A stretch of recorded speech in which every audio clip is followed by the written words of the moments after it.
As our economy struggles to recover from the worst downturn since the Great Depression, a major bright spot is the rise of women in the workplace and the power they now possess in corporate culture.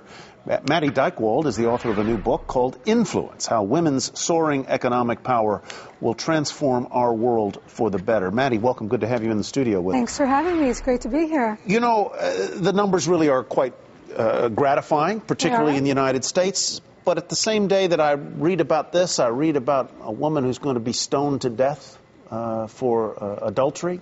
I read about things that go on in other cultures where women don't seem to be making that level of progress. Is this uniquely a Western phenomenon?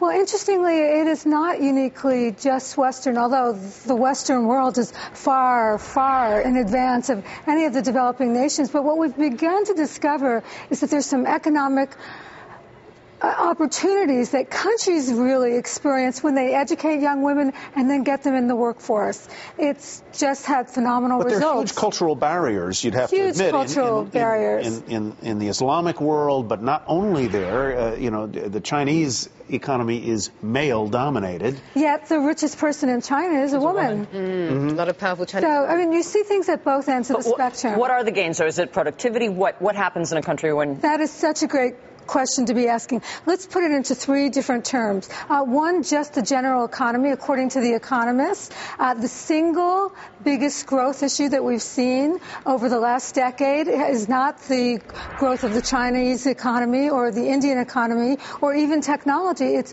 women working. It has added more to the bottom line. In other countries have found that their GDP actually increases when they bring women into the workforce. It's huge. Well, how do you feel, particularly here in the United States, the economic downturn has changed the role of women in the economy? Yes.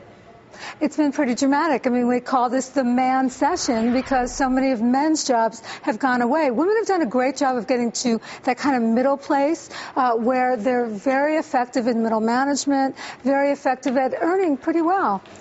There are still complaints that there aren't enough women in the upper echelons. And my counter has always been, it's just a matter of time, right? They've gotten to middle management, and now the next stage is going to be eventually there's going to be more and more CEOs and more board members. Are you as optimistic, or is there some kind of ceiling that's preventing that? I hope there isn't a ceiling. But what we've discovered also is there's a benefit to corporations when they bring women into leadership positions. Suddenly they see their profits grow, putting women on boards. And by the way, 3 women on a board is what really makes the difference, really sees profitability increase. Do you feel the support infrastructure is there, though, for women who are like staying longer in the workforce and rising to those upper echelons, for example? You know, do you feel that there's enough progress in childcare and affordable childcare? Because I know that's an issue in many countries, particularly in Australia, that really does hold women back. As big an issue as it may be in Australia, it's an even bigger issue in the United States. At least there's some public policy in places like Australia and Great Britain. But in the United States, we have very little policy that really takes care of and supports families. So that's a place we've really got to make some changes, not just for women, but for men as well. Do women's gains come at the expense of men? I don't think so. I think the idea is for women and men to stand side by side in corporate culture as well as any other parts of our culture to really improve society overall. You know, speaking of improving society, I went to a women's college, and the endless debate was if more women were in power, the world and corporations would be a better, nicer place. And the other side of the argument is the minute more women are in power, they take on all the qualities that come with power, and they become just like everybody else who's ever had that position. Men. Yeah, it is a good debate. And I think we see both things happening. What we do understand, and it's based on fact, is that when you put more women in power, there's more emphasis on child care, on education, on health care, on things that really matter to women. Maybe fewer wars as well. Oh, hopefully that would be fantastic. I don't believe it. We'll see. Maddie, thank you very much, and good luck with the book, Thank you. Influence. We appreciate your Thank you so much.